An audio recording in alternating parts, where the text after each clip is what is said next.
report are not only a warning, they are also reason for hope.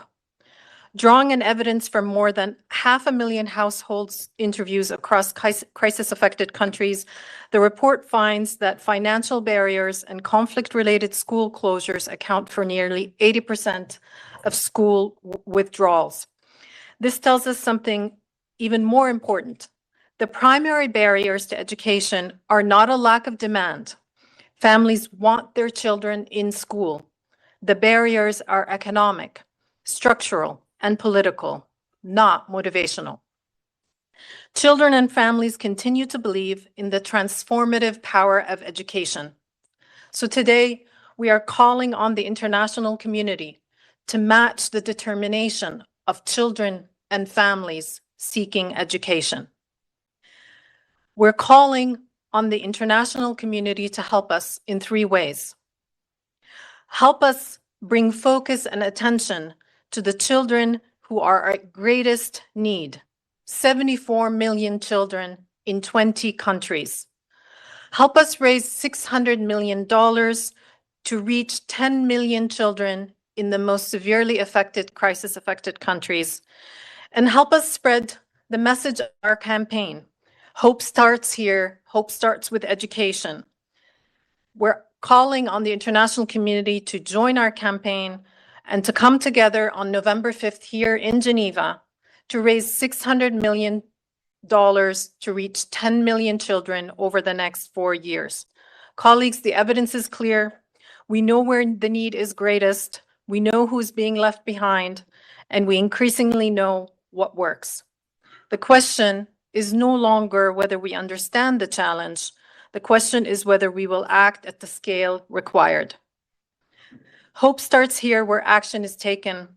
Hope starts with education. Thank you. Thank you very much. Thank you very much for highlighting this important report. And I see that I have also a handout here, which we shared with you. So thank you so much. Let's take questions if there are any in the room. No, I think we overwhelmed you all with our agenda today. Don't believe there are any, but that was a very comprehensive brief. They have all the material and they know where to contact you should there be follow-up. So thank you very, very much, Ms. Yalbo, for your patience. So just to let you know, colleagues, we had to shift the order a little bit. We're going to now turn to our colleague from WHO, Ms. Dr. Ayesha Da Costa, who's going to speak to the situation of, let's see here, newborn screening can prevent birth defects. So birth defects.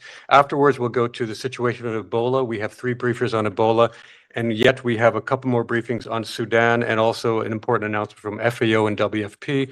So and I didn't forget you, Jens. We also have something from Jens as well on the surf. So lots more to come.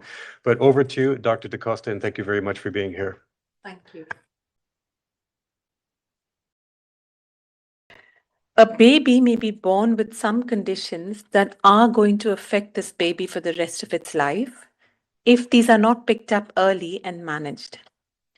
Some of these conditions may be visible, like club feet, or there may be others that are invisible, for example, hearing impairment or hypothyroidism. Newborn screening, whether for a visible or an invisible condition in the first days of life, can actually change a child's future. That is why WHO brought together countries and peoples from around the world to a global consultation to learn from country experience, from persons and families affected as well, about how best we can implement newborn screening at scale to save lives and help children thrive. Our new report, which is being released today, focuses on exactly that. It is structured to help countries, particularly low and middle income countries, plan and implement universal newborn screening programs for one or more conditions that the country perceives as a priority. While many high-income countries have developed well-developed screening programs, many low-middle-income countries are yet to start these. Every year, about 8 million babies are born with a birth defect, and 90% of these babies are born in low-middle-income countries. Therefore, these conditions are one of the most important but less recognized causes of death and disability among children, particularly in these settings.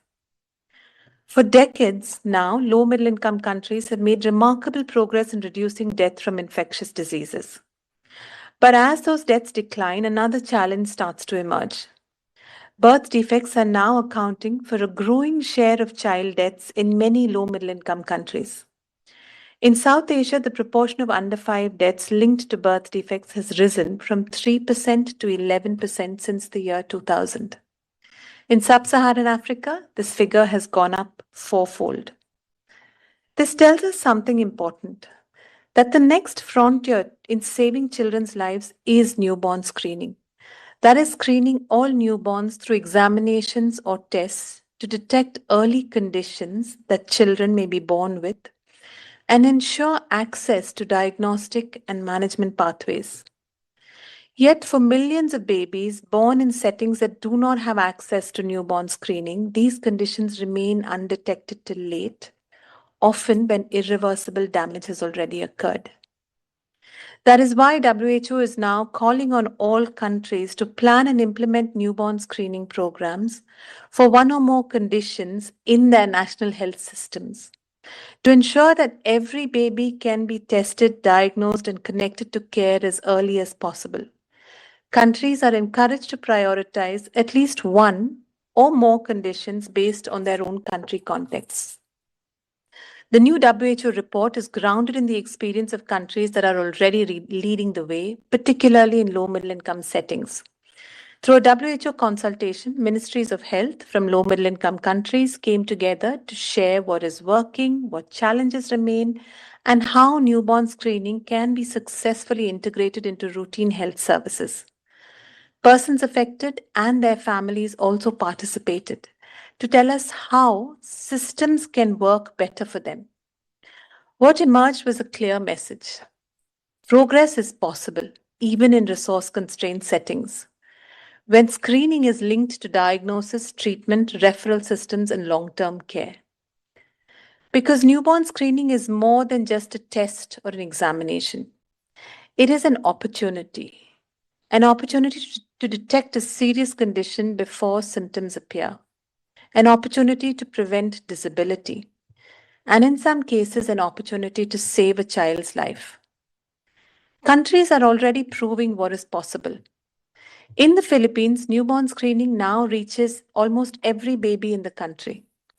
In Kerala, in India, babies are born with congenital heart defects are rapidly identified and transported to life-saving treatment.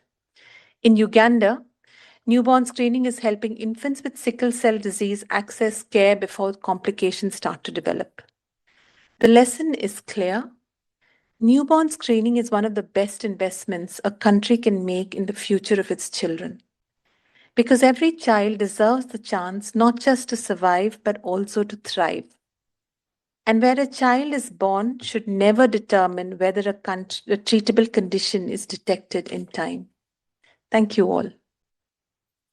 Thank you very much, Dr. Costa. Very important findings indeed. Let's see if there are questions. Okay, I should mention that Dr. DaCosta, I've neglected to mention at the beginning, is a scientist for Newborn Department of Sexual Reproductive, Maternal, Newborn, Child, and Adolescent at the World Health Organization. So did you want to add something, Christian? Yes. Just thank you, Rolando. Maybe just on the embargo, the report was sent to you all and the embargo lifted already at 11 o'clock. So everything is free now. Speaking notes have also been shared. Thank you so very much. I just want to double check, no questions. Okay, well, thank you again, Dr. DaCosta, and thank you for being here with us at this press briefing. Okay, may I kindly ask our briefers on Ebola to all join me here on the podium. There are a few WHO colleagues, IOM colleagues, and IFRC colleague. If you could join us here, we'll make sure. You want Mahmoud? Yep. I'm sorry, just give us a second as we arrange the nameplates and seating arrange. Sure, you can please, by all means. And right afterwards, we will go to our colleague, Saif from OHCHR on Sudan, just to stay tuned for that, as well as Jens in the room and our colleagues from FAO and WFP. One who I should mention is joining us from Niger, who I thank for your patience. So perhaps let me just introduce to you Ms. Daniels, Ugochu Daniels, who's the IOM Deputy Director General for Operations. And thank you very, very much for being here, and thank you for your patience. After Ms. Daniels, we'll have colleagues from WHO. And who am I missing? Okay, WHO, do we have anyone online? Just to making sure I have the agenda straight. No, thereafter, we'll go to maybe our colleague from WHO, Dr. Mahmoud is Director of Health Emergency Alert and Response, and then Paolo from IFRC is also joining us on the podium. Ms. Daniels, over to you. Thank you very much. In the Eastern Democratic Republic of the Congo, everyday life has become fraught with risk. The journey to feed your family or earn a living can also become a journey into danger. Families are carrying immense burdens. The virus has become more than a health crisis. It touches every aspect of daily life, bringing uncertainty and fear. For communities already affected by conflict and displacement, this outbreak is not occurring in isolation. It's layered onto an already difficult reality, deepening fear and stretching resilience to its limits. This outbreak is centered on areas where people cross borders every day. This is why we must get ahead of the virus. Responding effectively requires reaching communities affected by conflict, displacement, and insecurity. It requires maintaining surveillance where formal and informal cross-border movements continue. It requires building trust where fear, misinformation, and previous experiences have led communities to question public health interventions. In some areas, health facilities and response teams have come under attack, further complicating efforts to identify cases, trace contacts, and interrupt transmission. One missed case can change everything, says Blake David, a national medical officer with IOM at Namule Point of Entry in South Sudan, where teams screen thousands of travelers daily in a highly mobile environment. Cross-border transmission underscores the need to maintain safe and monitored movement without weakening surveillance, while insecurity and community mistrust continue to affect operations. Quarantine, isolation, and infection prevention capacities also require further support to contain the spread. These realities demand resources that match the scale and complexity of the situation.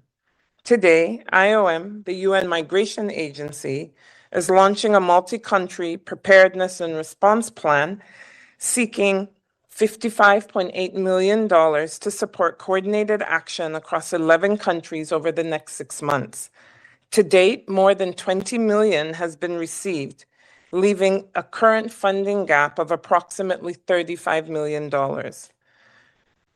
The appeal will strengthen border health, surveillance, and mobility tracking, improve cross-border coordination, and support community engagement and preparedness in high-risk and displacement settings, with a focus on protecting vulnerable and mobile populations and reinforcing frontline response capacity.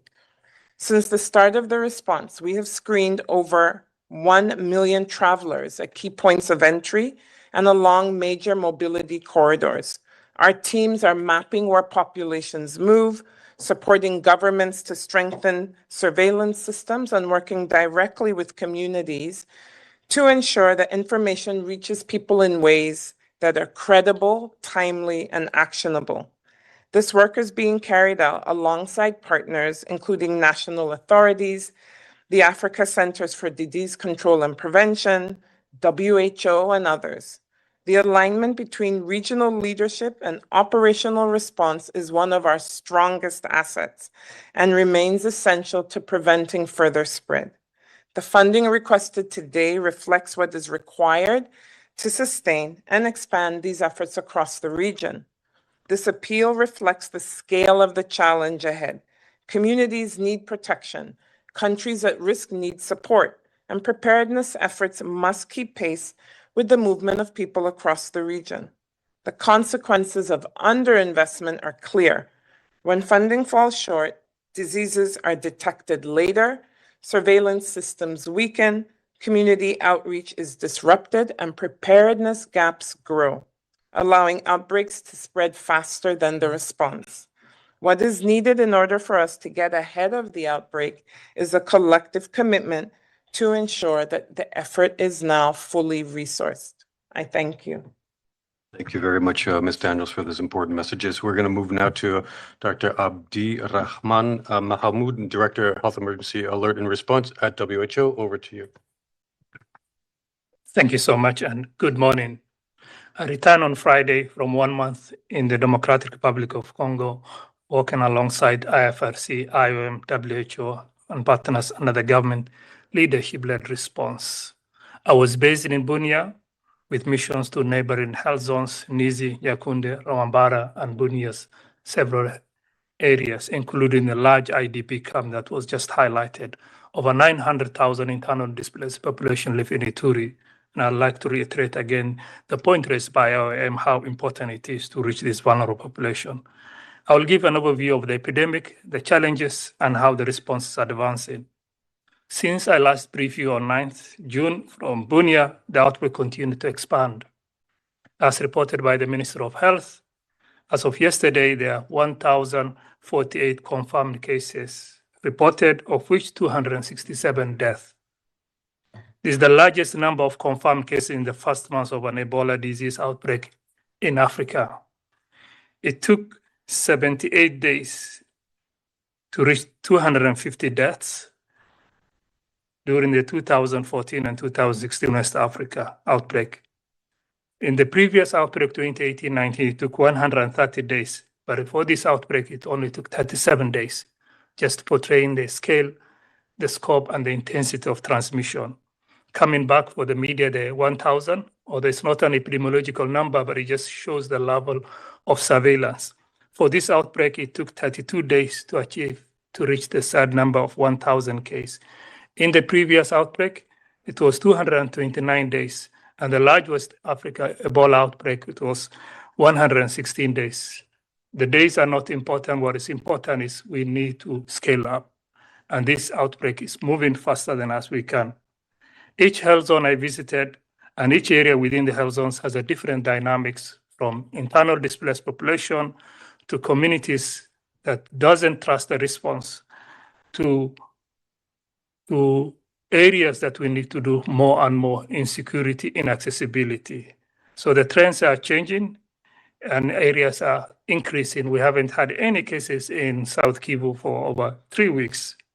The response needs to expand to keep pace with the expanding outbreak. This is beginning to happen. For example, the number of treatment beds has increased over the last 2 weeks, going from a handful to over 500 beds across 19 health zones. I visited several centers, saw the partners working with the local health workers, saw very sick patients and those who had recovered. Surveillance is being scaled up, and the laboratory capacity has gone from 30 tests a day at the start of this outbreak in Kinshasa to now over 2,000 tests per day through a network of 8 decentralized labs across Ituri, North Kivu, and South Kivu. It was great pride I saw this new laboratory start to function after WHO was asked to bring in supply along with Africa CDC and facilitate the training and deployment of provisional staff by INRB under the leadership of Professor Placide. More and more communities are aware of the risk of Ebola and asking for tools to support to protect themselves. What needs to be done? Surveillance still needs to scale up so that we can know where areas not reporting cases. We know what we know, but we also need to find out if there are silent areas. The current treatment centers are coming under pressure with 84% of the beds currently occupied. WHO is working with clinical care partners, MSF, ALIMA, IMST, Samaritan Pass, and all the long lists who have been providing care before this outbreak happened and will continue to all the health cluster partners working there. This needs engineering, logistics skill to be built and supply them, the identification and training of healthcare workers to staff them and keep them clean and safe. Ensuring Ebola does not disrupt the entire health by providing healthcare beyond Ebola. These communities have been suffering for a long time, and we need to strengthen the health system and so that it becomes more resilient. This is work we are supporting under the government leadership, providing communities with all the necessary information and timely tests so that they know how to bury their loved ones. And the burial teams, ideally from the local community, so they manage who have died safely and with dignity. We are supporting government with all the pillars together with all our partners, supporting research and development, and supporting other countries in preparedness. This remains a challenging and a complex outbreak, requires significant collective support and action. WHO is asking for 115 million to slow and then stop this outbreak. Very briefly to Uganda, on Sunday, the government reported a 20th confirmed case with a total death of 2 deaths confirmed. The latest case is a person who has a contact for case in DRC. The outbreak in Uganda is associated with 2 chains of transmission, both linked. So supporting the government of DRC in controlling will ensure we timely control this outbreak. Thank you. Thank you very much, Dr. Mahamoud. Now I'll turn to Paulo Cravero of IFRC. Thank you and good morning. The International Federation of Red Cross and Red Crescent Societies continues to deliver essential materials to areas affected by the Bundibugyo Ebola virus outbreak in the Democratic Republic of Congo and is prepositioning supplies in the neighboring countries, Burundi, Rwanda, Uganda, and South Sudan, as part of the 2.9 million Swiss franc supply chain operation. Since the declaration of the outbreak, the IFRC has delivered 23 safe and dignified burial kits, which can support over 450 burials, and over 300 body bags, in addition to the essential supplies pre-positioned in the area. These early deliveries face the complexities of testing new supply chain corridors, given the remote geography of the area, security challenges, the closure of local airports, and the complex status of the road network. As needs are growing, the supply chain operation is scaling up. By the first half of July, the IFRC estimates the delivery of a total of 181 safe and dignified burial kits, supporting over 3,600 burials, 16,450 body bags, 550 personal protective equipment kits, and 24 vehicles in the DRC and in neighboring countries. The shipments will arrive in phases in Entebbe International Airport in Uganda and in Jomo Kenyatta International Airport in Nairobi, and will then be transported via land to Bunia, Ituri province, a trip that can last over 7 days. Safe and dignified burials and PPE kits, as well as body bags, are not just operational goods, but frontline public health tools that protect health experts, Red Cross volunteers, and communities from the spreading of the virus. Importantly, they're also an act of respect for families in the most painful moments. Getting these supplies to Red Cross teams in Eastern DRC is critical to allow them to safely and respectfully serve their communities. The IFRC calls on the international community, donors and partners to support the regional emergency appeal to ensure that communities in DRC and across the region receive the full scope of life-saving assistance they urgently need. Thank you. Thank you very much, Paulo, and thank you to all our briefers. We'll take questions, but I should note that Ms. Daniels, I believe you have to leave. We do have an expert from the IOM who's here, Abdoulaye Wone, who is the Senior Program Officer and expert. Thank you very much, Ms. Daniels. But let's take questions as Mr. Wone makes his way to the podium. Let me turn to you for questions. We have one from AFP. Thank you again. Abdi, if this is the largest number of confirmed cases in the first month of an outbreak, is that because surveillance is better than in previous outbreaks, or is it something else that you're seeing? Is it that the outbreak is worse, that the virus is more transmissible? Is it the surveillance is better, or is it something else? Thank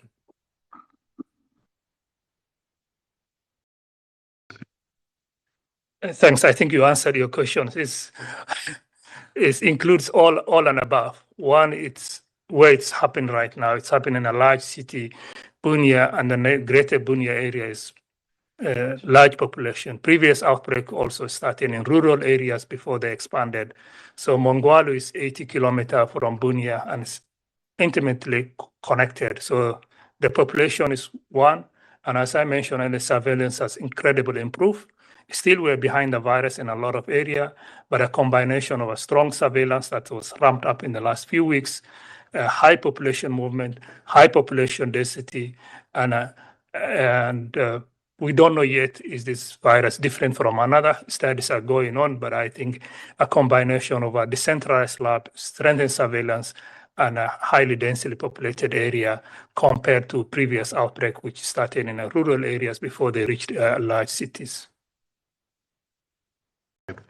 Yes, go ahead, Robin. Are you seeing any direct correlation between violence and Ebola cases? Is there an overlap between the security situation out there and the Ebola virus? Is that something that you can clearly see?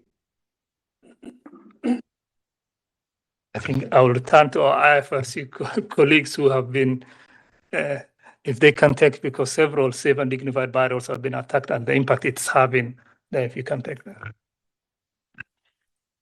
Like in any crisis such as any outbreak such as Ebola, the tension tends to grow, and we have seen violence against our volunteers at SDB sites, and that is because, as we discussed last week and has been discussed in other occasions, there is a lack of trust in the response, and we're working hard with communities to bridge that gap. But rumor and misinformation are creating some difficulties in this. Thank you, Paulo. And of course, as we've said here from this podium, myself as well, MONUSCO, our peacekeeping forces, is doing what it can in the region. It has been deployed in the DRC, as you know, for quite a long time, and it's providing as much security whilst contending with this virus, providing critical logistical support to try to deliver much needed aid. It's this very, very complicated theater. So, of course, these are concerns which sort of compound this crisis. Let's see if we have further questions. We have one online, not in the room. Robin, I think you're okay with the follow-up. So Emma Farge of Reuters, go ahead. Morning. I have a few questions for one for each speaker. For IOM, could you please say how many of the confirmed cases have been in the displacement camps, and a bit more about what the plan is to counter that, the spread in those camps? For WHO, I'd like to know if Bundibugyo is manifesting itself differently in patients compared to the Zaire virus, and how this might be affecting the response. And also, are you going to be able to build new Ebola treatment centers fast enough, or is that a concern going forward, given the high bed occupancy rate? And for IFRC, please, you mentioned you were going via Nairobi and then overland. It doesn't sound very efficient. Why are you going that route, please? Thank you.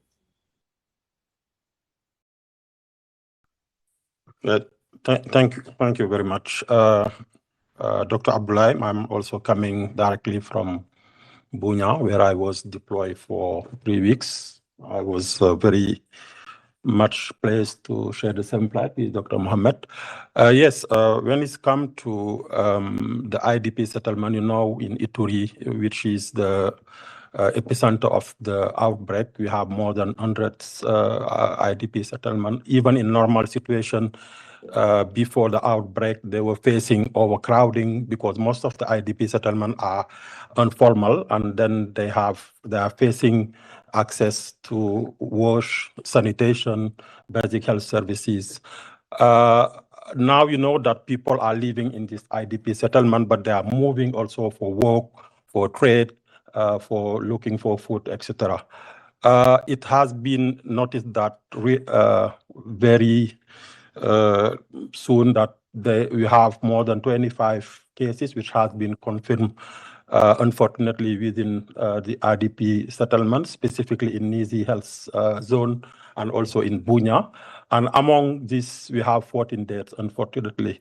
As IOM and UNHCR, we are leading the CCCM cluster, and along with WHO, We did a field visit, and then we are coming with a multi-sectorial response to see how we can increase and improve the way we are detecting cases, isolating them, but also referring to avoid any further spread of the disease within this IDP settlement. Thank you.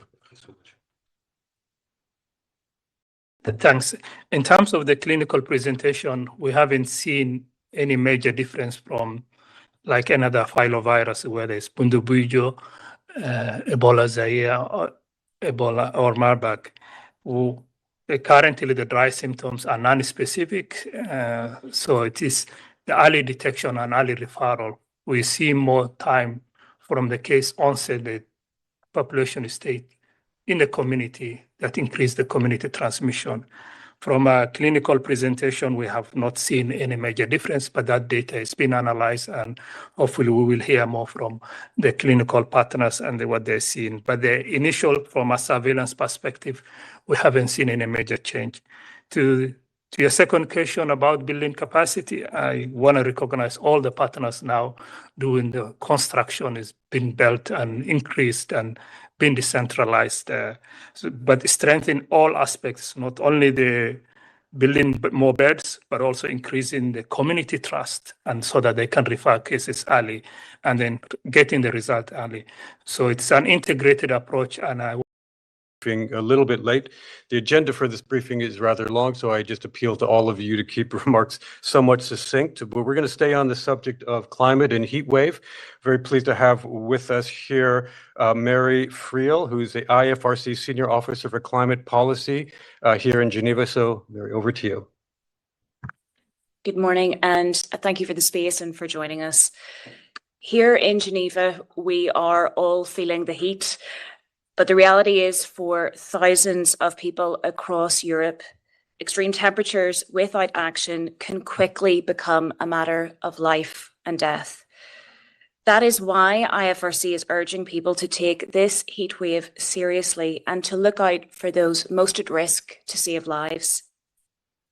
We are speaking as another intense heat wave sweeps across Europe. Health authorities across regions have issued heat alerts as the coming days pose serious health risks. And for many living in cities, they are feeling little relief overnight. That's why we are encouraging people to firstly stay connected to heat alerts and act on advice from your local authority. And then critically to check in with family, friends, your neighbours, and people you know who are at risk to keep safe and well. While heat can affect us all when exposed for too long, we know the most extreme impacts are felt by the elderly, children, pregnant women, people living with chronic illnesses, outdoor workers, people experiencing homelessness, migrants, and people living in housing prone to overheating without access to cool spaces. And while we may think of protecting ourselves from blistering days outside in the hot sun, which is important, indoor heat is often a hidden threat, especially for people with limited mobility and underlying health conditions. That's why checking in with your neighbour, a loved one, who perhaps has restricted mobility can make all the difference to act early to keep safe and well. Across Europe, the IFRC network has already mobilised staff and volunteers to help communities beat the heat, with door-to-door visits, offering safe and well calls, handing out water, establishing cooling stations in cities, providing life-saving first aid, and sharing practical advice on how people can protect themselves and those around them. As we speak in Italy, the Italian Red Cross is running a public awareness campaign and mobilising volunteers, prioritising house visits with older people who are housebound and people in migration and informal settlements. Here in Switzerland, the Swiss Red Cross are working with the cantons and municipalities with a focus on supporting people over 75 with safe and well calls and home visits as well.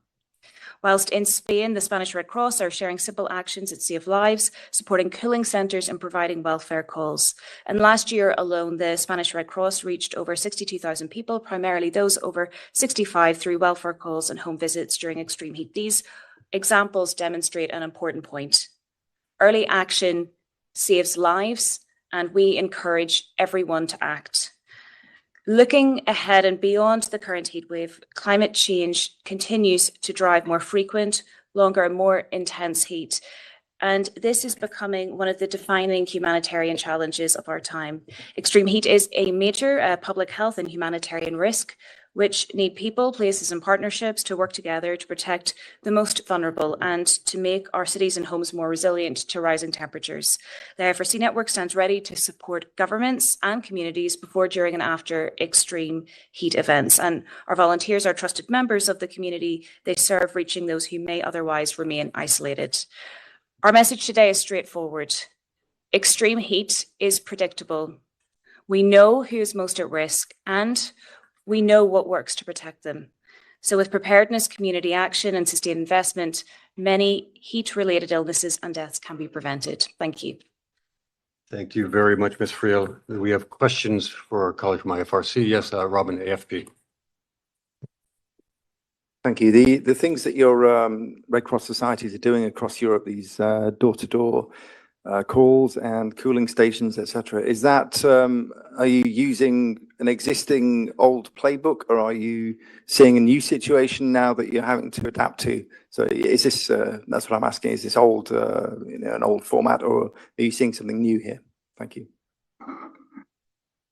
Thanks very much. So the Red Cross and Red Crescent societies are integrated into heat action plans, which are led by governments and municipalities, health authorities, to have a pre-arranged plan in place whenever early warnings do hit on extreme heat, that all actors and communities know what to do.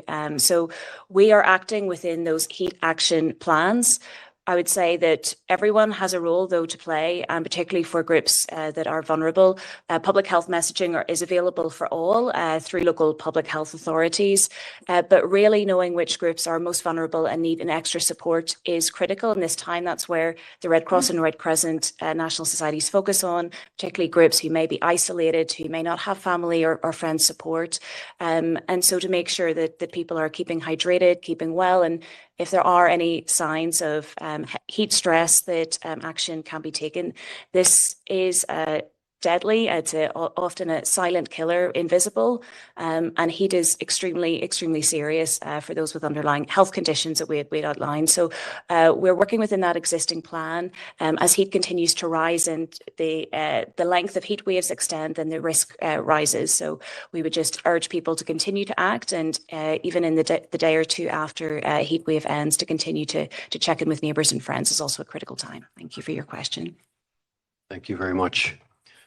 Further questions in the room? No, online perhaps? No, I don't see that's the case. So thank you very much, Ms. Friel. Thank you so much and for being here and for your patience.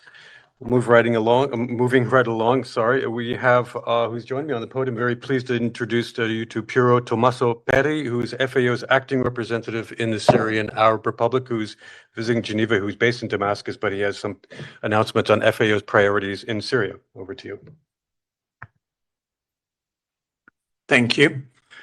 Good morning, and thank you for the opportunity to brief you on FAO's priorities in Syria on the occasion of the Syrian Mine Action Partners Conference that is taking place now in Geneva. Syria's agriculture sector is at a pivotal moment. After 14 years of conflict, recurrent droughts, economic hardship, damaged irrigation, weakened services, disrupted markets, and widespread explosive ordnance contamination, rural livelihoods remain under severe pressure. Yet, agriculture is one of Syria's most immediate pathways to recovery, with nearly half of the population depending on it and around 13.4 million people facing high levels of acute food insecurity. With the food security situation remaining extremely serious,